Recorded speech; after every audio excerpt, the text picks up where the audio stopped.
Hola, mi nombre es María Camila Ramírez y yo les voy a hablar sobre osteología del miembro superior. Bueno, vamos a empezar hablando de la escápula. La escápula podemos ver aquí su cara anterior y aquí su cara posterior. Vamos a empezar diciendo que va a tener un ángulo superomedial, un ángulo superolateral y un ángulo inferior. Esta va a ser su cara lateral, perdón, su cara medial, su cara lateral y su cara superior. En la cara lateral vamos a empezar a ver la cavidad glenoidea, que es donde se va a articular con la cabeza del húmero. Luego en el ángulo superomedial vamos a decir que se va a insertar el elevador de la escápula, y en el ángulo inferior se va a insertar el músculo dorsal ancho. En el borde lateral o en el borde axilar vamos a tener un tubérculo infraglenoideo, que va a ser este, y ahí se va a insertar la cabeza larga del músculo tríceps braquial. En el borde medial hacia la columna también se va a llamar borde espinal. Y en el borde superior del hueso vamos a encontrar la apófisis coracoides, vamos a encontrar la escotadura coracoidea y vamos a encontrar el tubérculo supraglenoideo, que va a estar más o menos por aquí. Y por ahí se va a insertar la cabeza larga del bíceps braquial. También en esta cara anterior vamos a encontrar la fosa subescapular, que va a ser todo esto, en donde se va a insertar el músculo subescapular. En la parte posterior no vamos a encontrar tantos accidentes óseos, vamos a encontrar una espina y un ensanchamiento en la parte lateral, que va a ser llamada acromion. Vamos a tener también una fosa supraespinosa y una fosa infraespinosa. En la fosa supraespinosa se va a insertar el músculo supraespinoso y en la infraespinosa pues se va a insertar el músculo infraespinoso. Listo, entonces ahora vamos a hablar de la clavícula. Vamos a hablar de que la clavícula en su cara anterior va a ser lisa y va a tener dos partes, un extremo external y un extremo acromial. En el extremo external se va a articular con el esternón, específicamente en el mango esternal, y va a crear una articulación esternoclavicular que es de género sinovial, perdón, de clase sinovial y de género celar.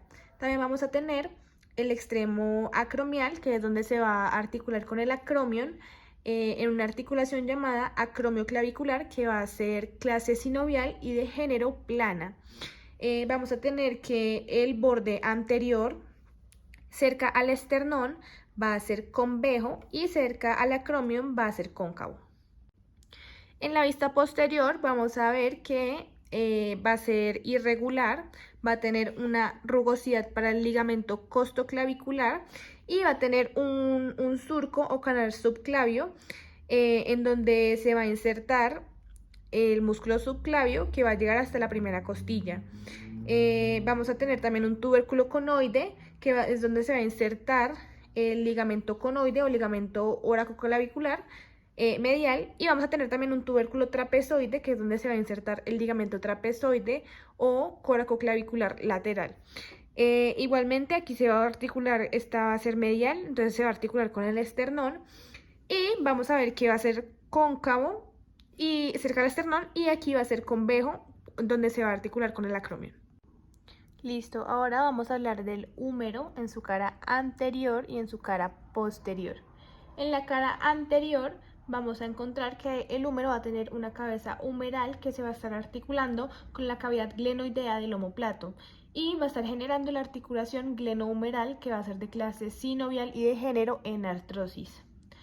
Vamos a tener también un cuello anatómico y un cuello quirúrgico.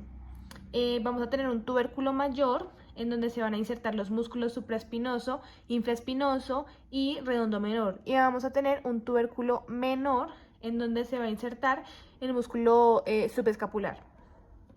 Vamos a tener también un surco intertubercular o corredera bicipital, por donde va a subir el tendón de la cabeza larga del bíceps braquial.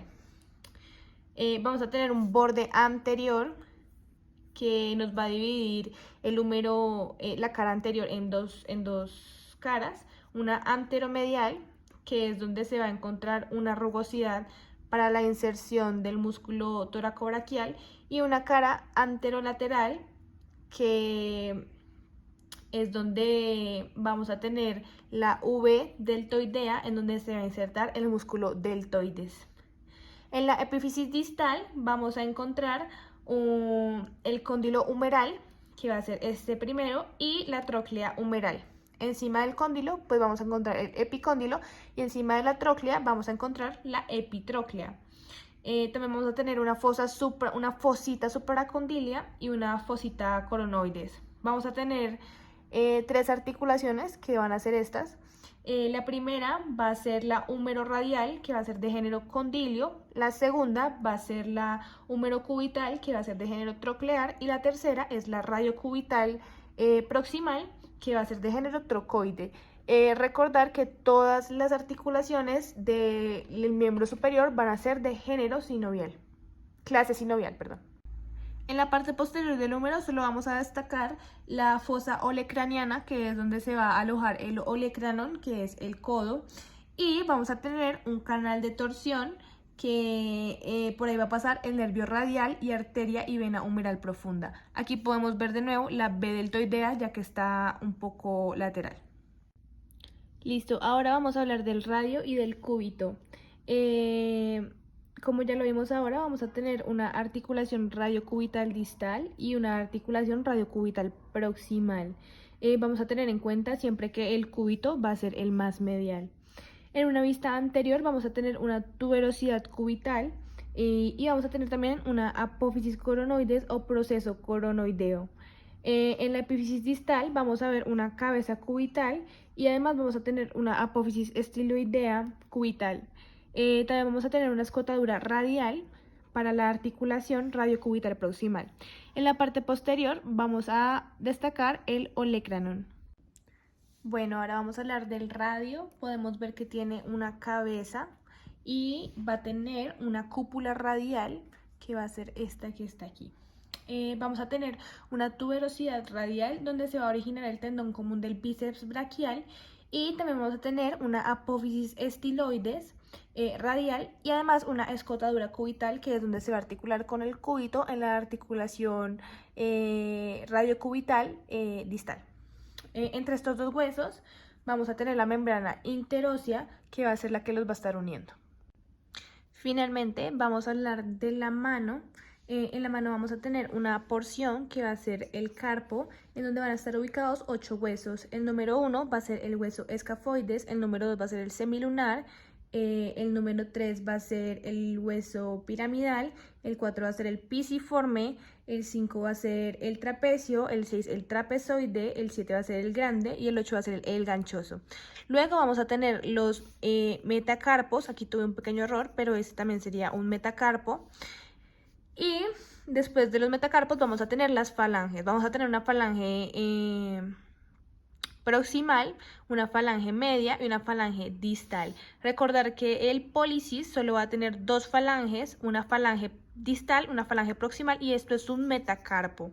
La articulación que va a estar entre el metacarpo y la falange, o sea, esta de aquí, va a ser la articulación metacarpofalángica, y entre las falanges vamos a tener las articulaciones interfalángicas, una articulación interfalángica proximal y una interfalángica distal.